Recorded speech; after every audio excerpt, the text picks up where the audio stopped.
Halo guys, selamat pagi. Hari ini spesial banget paginya karena gue udah masak, udah beli kopi kaleng kemarin, kopi baru nih rasanya kopi Jepang.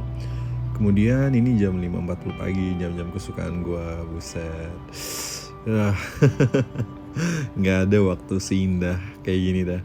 Jadi di balik keadaan corona ini ya yang kadang bikin depresi, kadang bikin kita kesepian.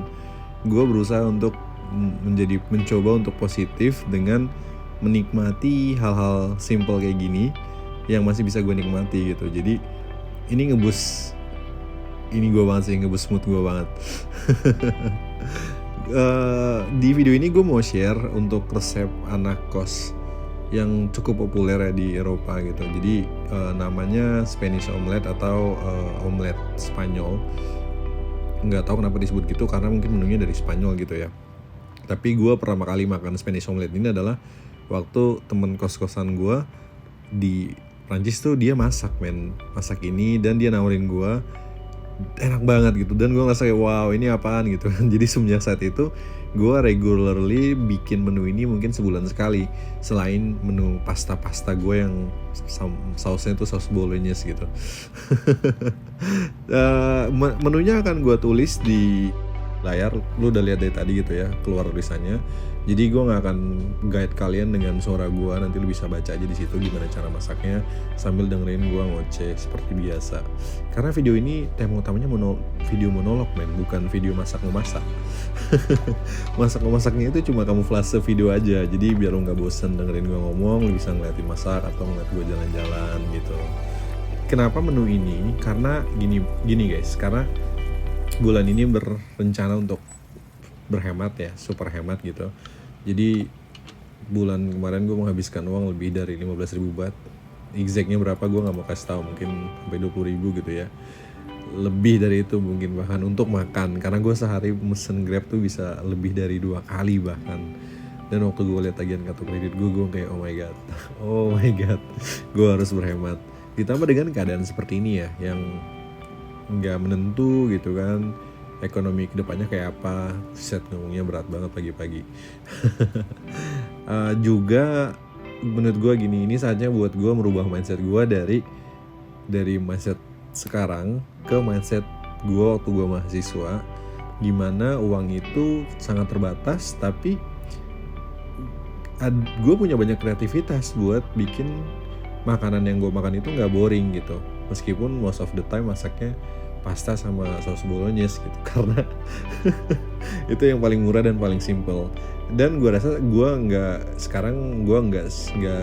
di keadaan yang sama kayak dulu ya, dimana uang begitu terbatas gitu. Sekarang gue bisa lebih leluasa untuk memasak, tapi bukan berarti gue harus boros gitu. Jadi gue mau mengaplikasikan mindset kreatif gue waktu gue menjadi mahasiswa dengan dana yang bisa gue save gitu ya, untuk ya gue tabung gitu, apalagi di keadaan seperti ini. Dan juga mungkin menu yang gue masak ini juga bisa jadi inspirasi buat lo yang puasa gitu, buat buka puasa atau buat sahur. Jadi menunya oke kok. Jadi menurut gue ini cukup banyak nutrisinya, ada proteinnya, ada karbohidratnya, ada seratnya gitu. Jadi dari bawangnya itu serat, dari karbohidratnya dari kentang, proteinnya dari telur. Jadi cukup fulfilling bahkan tanpa nasi ya. Ini udah cukup oke buat lu makan. Either ini bisa lu jadi resepnya ini bisa lu jadi untuk 2 kali makan atau sekali makan gitu. Bahkan ada temen gue yang makannya pakai nasi gitu. Jadi it's up to you gitu. Kalau makan kentang pakai nasi kan kayak nasi uduk juga enak ya, kentang pakai nasi gitu. Tapi gue nggak makan pakai nasi karena selain masih pagi ya, ini masih pagi gitu. Jadi gue bisa mual gitu kalau makan nasi dan kentang segitu banyak gitu. Juga udah ada karbohidratnya, jadi menurut gue nggak perlu pakai nasi lagi gitu. Tapi gue ngerti sih, bukan orang Indonesia namanya kalau belum makan nasi. Jadi up to you guys, boleh dimakan pakai nasi. Bayangin aja ini telur warteg atau telur padang yang lu makan pakai nasi sama kuah santan gitu kan. Sekedar memberi gambaran ya, kenapa menu ini lekat banget dengan mahasiswa.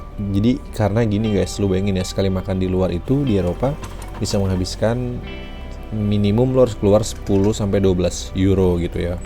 Atau 160, 180 ribu, 200 ribu bahkan. Dan dengan menu ini itu lu cuma menghabiskan mungkin less than, kurang dari 5 euro, dan lu bisa makan 2 sampai 3 kali gitu. Masih ada sisa telur dan sisa bawang yang bisa lu pakai untuk menu masakan lainnya gitu. Jadi itu kenapa ini menunya anak cost friendly banget gitu. Gue tahu kalau di Indo mungkin gak terlalu related karena lu bisa makan di warteg dengan menu yang super banyak dan super bergizi gitu, udah ada daging gitu dengan 20 ribu gitu. Tapi nggak di Eropa gitu kan. Dan nggak apa-apa sih meskipun sekarang bukan di Eropa, tapi kan menu ini simple dan menambah variasi di menu-menu harian kita gitu. So kalau lu memang berniat buat coba, boleh lu coba, dan gimana rasanya nanti lu boleh tinggalin di comment section guys. Ini sumpah rasanya enak banget. Anyway, kopi yang tadi gue beli surprisingly itu kopi enak banget. Jadi gue mungkin akan beli, kalau kopi americano gue udah habis, gue akan beli kopi kalengan itu untuk jadi mengganti kopi gue di pagi hari. Sampai di sini dulu guys videonya. Thank you udah nonton. Thank you udah dengerin monolog gue. Stay safe dan juga tetap semangat ya, tetap positif. Ciao ciao. Bye bye.